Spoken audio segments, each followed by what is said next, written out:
Hello everyone, a very good morning.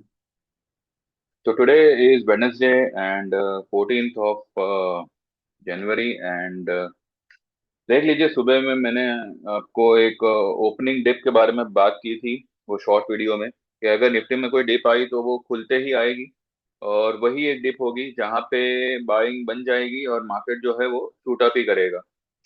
देखिए market को जाना तो ऊपर ही है, ये तो कंफर्म है। लेकिन वो क्या करेगा, जितना आपको सता सकेगा सताएगा अपनी तरफ से। 25 650 600 680 से लेके 600, ये 80 पॉइंट का आप लेवल ध्यान में रखिए, बड़ा लेवल है। लेकिन यही मार्केट के लिए एक बड़ा स्ट्रांग है। 80 पॉइंट का ये बेस बनेगा 800 पॉइंट की रैली के लिए या उससे ज्यादा की रैली के लिए। 80 पॉइंट का ये एक बेस बनेगा 800 से 1000 पॉइंट की रैली के लिए।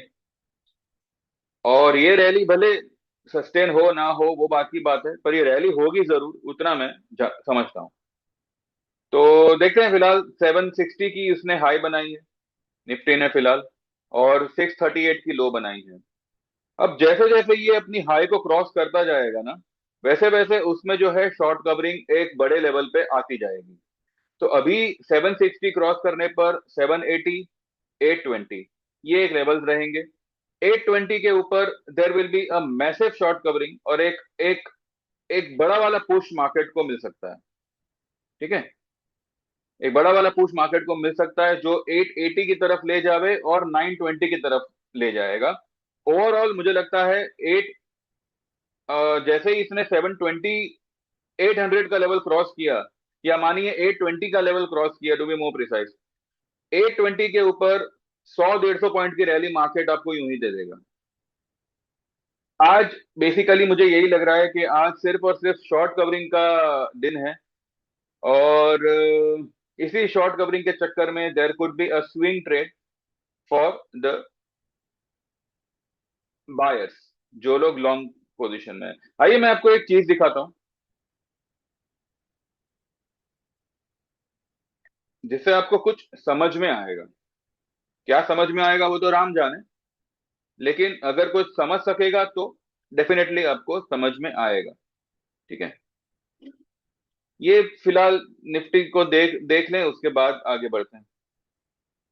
ये देखिए जो मैंने आपको लेवल बताया ना 760 का, वो ये वाला लेवल है। अब ये खुला इधर, इसने इसी पट्टे का सपोर्ट लिया है, ऊपर आया है। ये जो लाइन है ना, ये बहुत इंपॉर्टेंट लाइन रहेगी, क्योंकि यहाँ पे इसने एक बार क्लोज किया, फिर यहां से ऊपर निकला, दूसरा क्लोज इसने नहीं किया, दूसरा क्लोज ये लाइन के ऊपर किया। लेकिन दूसरा क्लोज भले ये लाइन के ऊपर किया, इसके ऊपर ये गया भी, लेकिन टिका नहीं और वापस कल नीचे आ गया और ये लाइन के नीचे क्लोज कर रहा है। आज इस लाइन के बाहर निकलना बहुत इंपॉर्टेंट रहेगा। ठीक है, इस लाइन के बाहर निकलना बहुत इंपॉर्टेंट रहेगा, और अगर ये दिन दरमियान निकल जाता है तो मुझे लगता है कि अच्छी खासी शॉर्ट कवरिंग मार्केट में आनी चाहिए और ये कल की हाई को क्रॉस करना चाहिए। ठीक है, there could be engulfing candle, एक अच्छा वाला बुलिश एनगल्फिंग कैंडल आज क्रिएट हो सकता है, प्रोवाइडेड ये इस लाइन के ऊपर आके सस्टेन हो जाए। ठीक है, चलो ये हो ना हो, मार्केट तो तेजी में है, उतना तो मैं समझता हूं। मैं आपको एक चीज दिखाता हूं।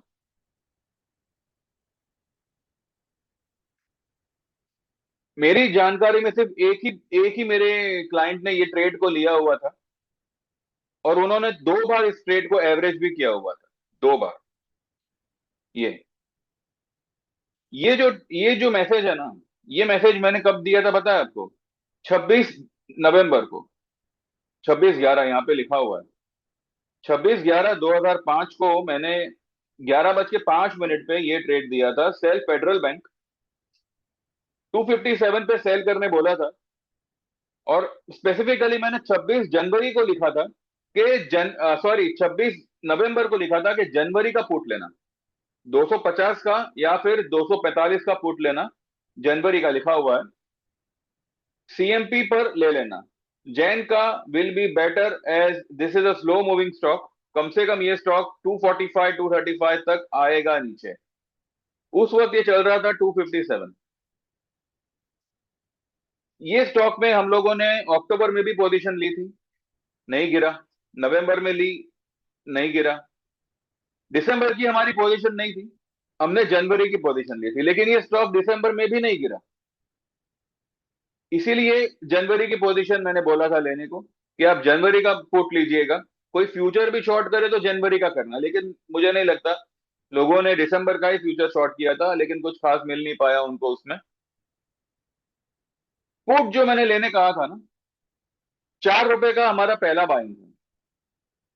उसके बाद में मेरे क्लाइंट ने 2 रुपए पे उसको एवरेज किया। आखिरकार उसने 1 रुपए पर भी उसको एवरेज किया। और पता है, 2 जनवरी को 245 की पुट ने क्या लो बनाया था, आप खुद चेक कर लीजिएगा। 0.60, 0.60 का लो बनाया था 2 जनवरी को। आज इसने क्या हाई बनाया? 5 रुपए 85 पैसे, 5.85। देखेंगे, चलिए।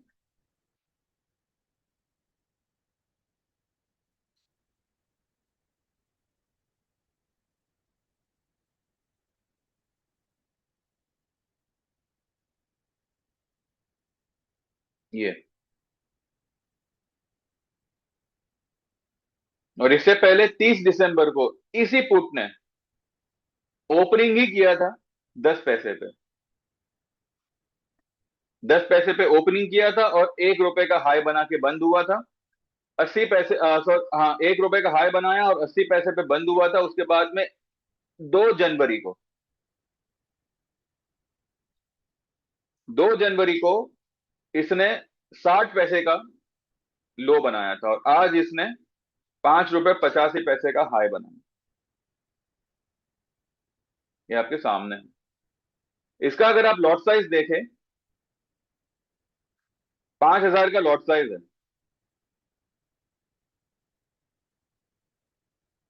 5 रुपए 50 पैसे पे आज मेरे वो क्लाइंट ने तीनों लॉट अपने बुक किए हुए हैं। अब उनका एवरेज क्या बना क्या नहीं बना पता नहीं, बट ही सेड के उन्होंने पूरा का पूरा जो है फेडरल बैंक का पोजीशन स्क्वायर ऑफ कर दिया। He is in profit. And मैंने ये आपसे शेयर करना जरूरी समझा, तो मैं यहाँ पे आपको ये बता रहा हूँ। अब देखो, ये स्टॉक यहां तक ये गिरने का नाम ही नहीं नहीं ले रहा था। इनफैक्ट 2 जनवरी को भी ये ऊपर ही था, लेकिन फिर उसने जो गिरावट दी, ये नॉन स्टॉप वन साइड नीचे आया, और अब ये स्टॉक ओवरसोल्ड हो रखा है। देखिए, किसी भी चीज में जब आपको मूवमेंट मिलेगी, तो आपका ऑप्शन, मैंने हमेशा बोला है, 10 रुपए का ऑप्शन आपका 100 रुपए होते टाइम नहीं लगेगा।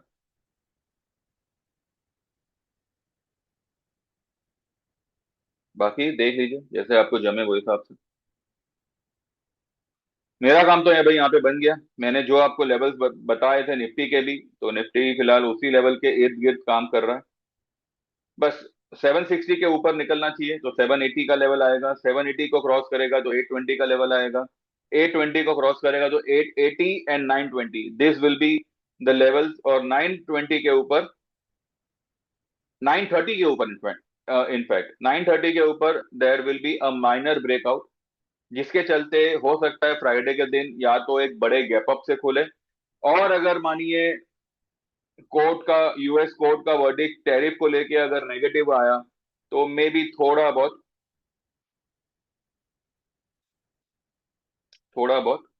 डाउन आ सकता है। इसके अलावा there is nothing in this market, it's a buy in dip market, clear cut buy in dip market. बस ये कल छुट्टी है, इस वजह से इन्होंने गड़बड़ करा हुआ है। और पता नहीं, अब ये इलेक्शन की वजह से पूरे इंडिया में छुट्टी है और स्टॉक मार्केट बंद करने की क्या क्या जरूरत है। जो भी है, अब कल तो छुट्टी है, तो लेट्स सी कैसे क्या होता है क्या नहीं होता, फिर वो हिसाब से हम 3:30 के बाद बात करेंगे। लेकिन आज मुझे एक एक अच्छी खासी, मतलब अपसाइड फिलहाल मैं समझ पा रहा हूं कि आनी चाहिए। There has to be a big short covering, जहां पे कोई नेकेड पोजीशन तो लेके जाएगा नहीं, वन साइड पोजीशन लेके जाएगा नहीं, इतना तो मैं समझता हूँ। क्योंकि ये दो न्यूज, एक तो ट्रेड डील का जो फिलहाल पता नहीं 50-50 चालू है, और यूएस का कोर्ट का डिसीजन, प्रोवाइडेड वो पोस्टपोन ना हो पिछले टाइम की तरह। ठीक है, अगर पोस्टपोन हुआ तो फिर फ्राइडे के दिन नॉर्मल मार्केट रहेगा, लेकिन अगर पोस्टपोन नहीं होता है तो एक एक धमाका मार्केट कर सकता है। ठीक है। इसके अलावा और भी कई सारे स्टॉक्स मैंने दिए थे, कुछ चल रहे हैं कुछ अटके हुए हैं। तो जो अटके हुए हैं वो सब निकल आएंगे, और जो चल रहे हैं वो और चलेंगे। तो देखते हैं कैसे किस तरह से क्या होता है, और कैसे मतलब सब कुछ मैनेज होता है। उस हिसाब से फिर आगे हम काम करेंगे, आगे हम बात करेंगे। तो जिन लोगों को भी जुड़ना है, तो best way is to WhatsApp on 9082503553 and go for the lifetime membership, जिसमें हार्डली अभी कुछ जगह बची है। तो 13,000 में इक्विटी और 22,000 में equity plus commodity you can join. And इसके अलावा 1 साल का 8,000 रहेगा फॉर इक्विटी, 10,000 रहेगा for equity and commodity. And 3 महीने का रहेगा 5,000, जिसमें इक्विटी कमोडिटी दोनों ट्रेड्स आएंगे। कल मैंने आपको एक लेवल बताया था क्रूड का। क्रूड ऊपर तो निकला, लेकिन ये वाली लाइन जो थी उसके ऊपर का क्लोजिंग बेसिस स्टॉप लॉस, यानी कि 5570 या 80, ये मैंने स्टॉप लॉस बताया था। हमने यहाँ पे पोजीशन ली हुई है, हमने फरवरी की पोजीशन ली हुई है। अगर ये स्टॉप लॉस कटता भी है तो there will be hardly any loss, hardly 400-500 रुपए शायद हमारे लॉस हुए तो हुए, लेकिन मुझे नहीं लगता। हाँ, अगर ये क्रॉस करता है, इसके ऊपर क्लोज देता है, तो एक बार के लिए हम निकल जाएंगे। फिर भले हमको वापस से अगले दिन पोजीशन बनानी पड़े, वो अलग बात है, पर एक बार के लिए हम निकल जाएंगे यहाँ से। इसके अलावा सिल्वर सिल्वर जो अभी 11,000 पॉइंट ऊपर चल रहा है, this is not not going to sustain. अब देखिए सिल्वर इतना बड़ा हो चुका है, 3.25 लाख का इसका भाव हो चुका है 1 किलो का। ठीक है। तो इसमें 2-3% तो कुछ मायने ही नहीं रखेगा। आप यू कैनॉट से कि हाँ भाई यही लेवल है, यहीं से घूमना चाहिए। ठीक है, 1-2%, 3% कभी भी ये ऊपर नीचे मार सकता है। लेकिन फॉर मी, सिल्वर के लिए जो पहला लेवल आएगा वो आएगा 2,53,000, 53-54 हजार के आसपास का लेवल आना चाहिए। और मुझे लगता है कि आज रात में ही सिल्वर में एक भूचाल आएगा। और ये ये तेजी टिकने वाली नहीं है, ये यहाँ से डाउन ही आएगी। ऐसा फिलहाल मेरा मानना है, और यही मैंने ट्रेड मेरे ग्रुप में दिया हुआ है। मैं आपको कुछ रेकमेंड नहीं नहीं कर रहा हूँ यहाँ पे। आप लोग अगर कुछ भी सिल्वर गोल्ड में करते हो तो आपका रिस्क होगा, मेरे मत्थे मत डालिएगा। क्योंकि यहाँ पे हम लोगों ने तो तीनों चीज में हमारी पोजीशंस है, गोल्ड में भी है, सिल्वर में भी है, क्रूड में भी है, प्लस हमारी इक्विटी में भी है। ठीक है। तो कहीं ना कुछ तो हमारा मैनेज हो ही जाएगा। तो आप लोग अगर कुछ करो तो भैया आपके रिस्क पे करिएगा। मेरे हिसाब से यहाँ पे सिल्वर में अच्छा खासा सेल आना चाहिए। और लेटर और सूनर में भी इसी वीक के अंदर हो सकता है, एक ही कैंडल में बने, हो सकता है 3 दिन लगावे, लेकिन 2,55,000, 2,54,000 के आसपास सिल्वर नीचे आना चाहिए, इतना मैं समझता हूँ। बाकी देखते हैं कैसे क्या होता है, और वो हिसाब से फिर हम 3:30 के बाद डिटेल में बात करेंगे। ठीक है। Thank you very much, bye bye, take care and see you all after 3:30।